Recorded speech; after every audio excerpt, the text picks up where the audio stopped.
Hello. Today's video is going to be a video me just sitting here talking to you guys about things that I did not know before I got pregnant. Been on my mind, and I'm like, I wish these things were told to me, or I wish I knew them. And some of these things you might already have known, or you already knew, and I would love to know. Leave a comment below if you knew these things that I'm talking about. Number one is the number one thing that I wish I knew was, or is, because I'm still pregnant, is Dysgeusia. And I'll have the word on the screen, and please let me know if you knew about this before you got pregnant, if you have been pregnant or whatever, if you've just even heard of it ever at all. Dysgeusia is, I'm gonna read the definition actually. Let me see. It says, an altered taste can have causes that aren't due to underlying diseases, including recent dental procedures, pregnancy, and so forth. It tastes like foul, salty, rancid, or metallic, or foul dairy-like products. It's the inability to detect taste sometimes, and some people have a loss of smell as well. I will have that on the screen. That, not the whole thing, but oh my goodness. I read that it lasts for your first trimester. Then I asked my doctor about it. She was like, your first trimester, maybe you're into your second, right? I was like, oh, okay. I asked my midwife, both my midwives, and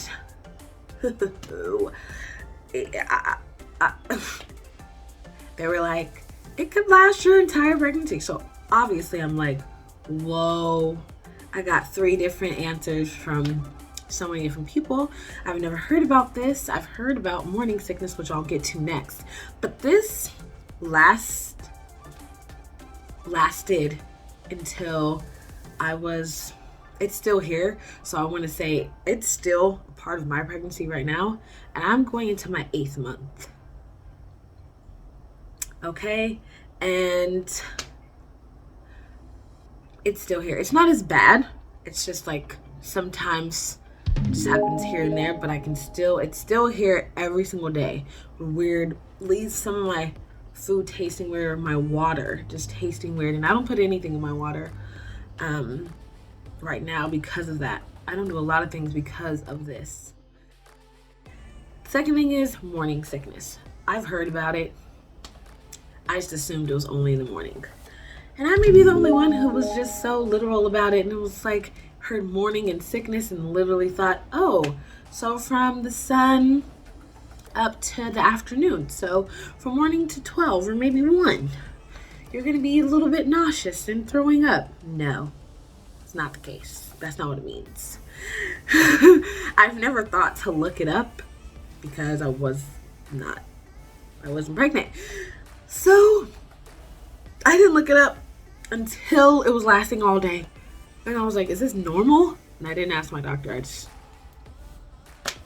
I looked it up first, which they say not to do, but I just looked it up just to see, because I was like, I can't be the only one wondering if it lasts all day. And it was like the first thing on Google when you type it in. It is normal for it to last all day. It is very normal for it to last all day long. But I was told again that it will be over once I get out of my first trimester. No, that did not happen. That did not happen. I was like, okay, I got misinformed again. So I think everyone's pregnancy, this is just something I'm going to put out there. Listen to your body, listen to yourself. Also inform your doctor, of course, or your midwife, or whichever way you decided to go about your pregnancy, if you have a doula, midwife, or you're going the traditional route with just a gynecologist. But just inform your team, your birth team, and ask them questions, and don't go on Google too much, but also listen to your body.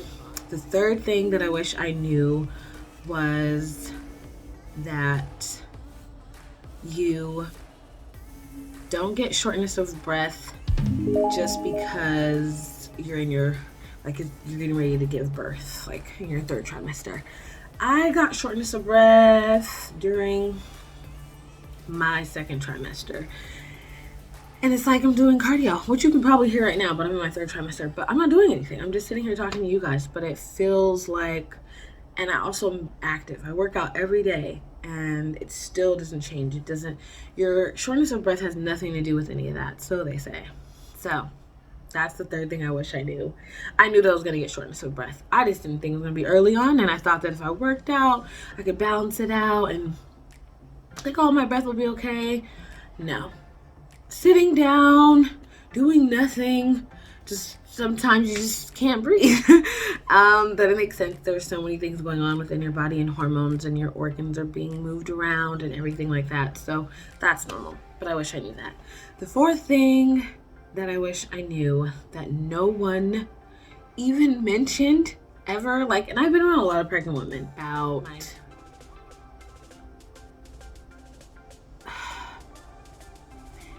mommy shaming, and that's not, and I don't want to go into too much detail about it. I will in a whole separate video, but just, I have to mention it. It's just weird when you're pregnant, how you're still judged. You're already being judged as a woman anyways, but when you're pregnant, you're being judged as a pregnant woman, and like, oh, you don't look like this, or you should look this way, or you should be doing this, and why are you doing that, and you're doing this wrong, and why are you doing this, and you should look like this when you do this. And I'm like, there should be no shaming ever. But I'm like, you're carrying a life and you're still getting shamed. It's just weird. Mommy shaming, I wish I knew more about before I got pregnant, just so I just was like, everyone's so nice to pregnant women, and they just get treated so beautiful, and everyone just wants to make sure they're okay. That's the case sometimes, that there is mommy shaming, and it's not nice. And I've had to deal with it, and it's been honestly emotionally draining and disheartening that it even exists. But I just meditate, pray about it, and let it go. And that's that. But I think I'm on the 4th thing. If I'm not, I'm sorry.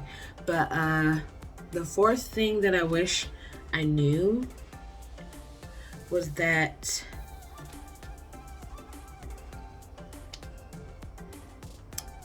your nipples change color.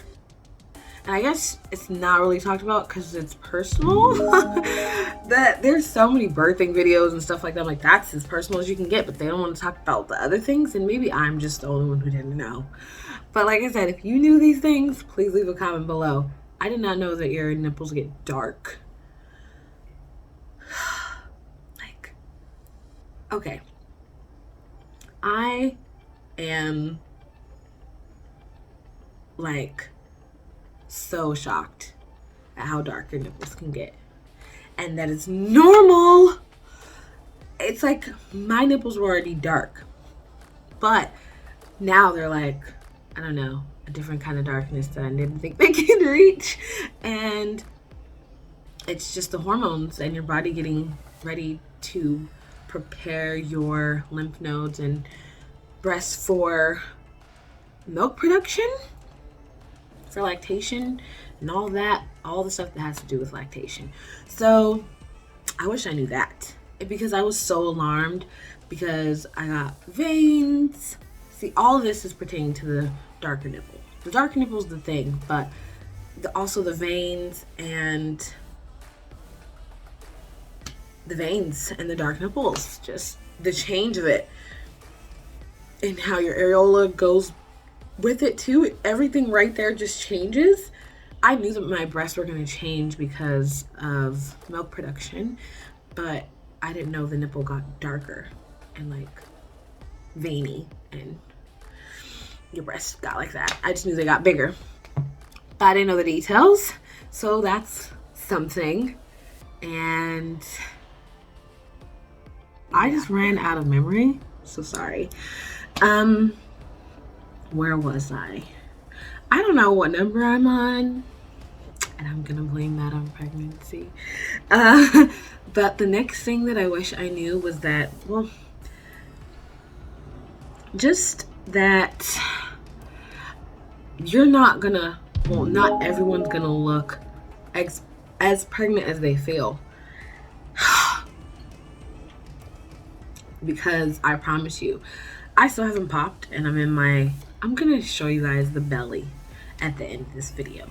But I still haven't popped according to my doctors. I haven't popped yet. And so I technically haven't popped yet. But I'm in my going into my 8th month. So, or I'm going into my 8th month. But I'm in my 3rd trimester going into my 8th month. But I haven't popped yet.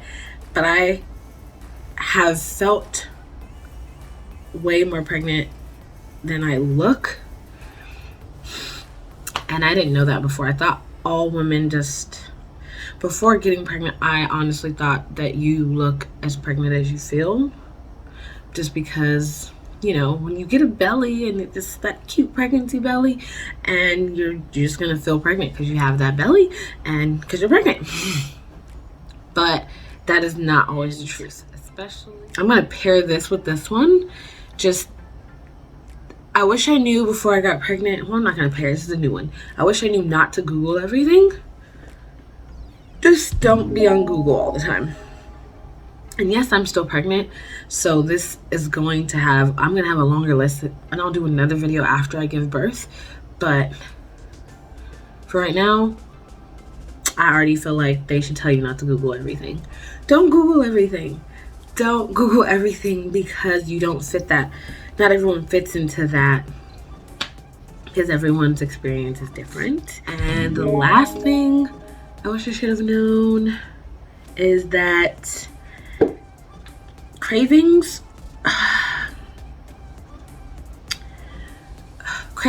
aren't the only food related change during pregnancy. This is the last thing I wish I knew, because which goes back to the first thing that I mentioned, but this is a little different. Cravings aren't the only thing that change with pregnancy that have to do with food, because I haven't really had any cravings besides sweets.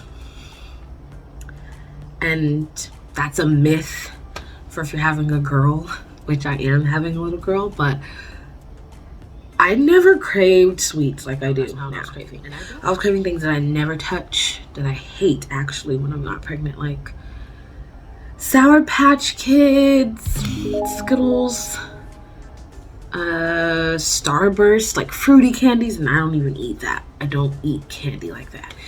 And even thinking about it now, like I'm like, oh, why did I? Because I don't like it now. But when I was really, really nauseous, that's when I would be like craving. It's weird. And I started craving dairy. But I think it's also because I was so nauseous, and dairy calms your stomach. But I don't like dairy like that. Like, I do like cheese, but I mean, when I say dairy, I mean I don't eat yogurt, drink milk. I'm not a big dairy person on a regular basis. And the fact that I needed it and craved it and I had to have it and I could tolerate it, because before I got pregnant, I couldn't tolerate real milk. So I was craving the things that I wasn't having. So it was very different. And the things that I was used to eating didn't taste the same anymore. So I know it has to do with, you know, that tongue word, that I'll have on the screen that I don't like saying wrong, but yes. Like, I love greens and cabbage and bell peppers together. Like, that combination with some plantains, and if not plantains, some sweet potatoes. And I could not keep that down. And it actually didn't taste good. It tasted so rancid in my mouth. And now I can kind of tolerate the rancidness because I know I need all those nutrients. But it doesn't taste the same anymore. And I'm praying and hoping that once I deliver and all of that, that the taste for that comes back like in a beautiful way, because I love it so much. But if it doesn't, then I'll just have to deal with it. But yes, I thought I would. But I hope you enjoyed it. Please leave a comment below asking me or letting me know what you would want to see from me pertaining to my pregnancy. And please, you guys, let's start a conversation. Tell me some things below that you wish you knew before you got pregnant, or that you knew that I didn't know. I would love to know, since I still am pregnant. Any advice or anything you would like to share with me. Now I'm going to show you guys my belly. Yeah, I'm going to show you my bump. I have on a cutoff shirt to show you guys. But here's the bump. Here it is. Here she is.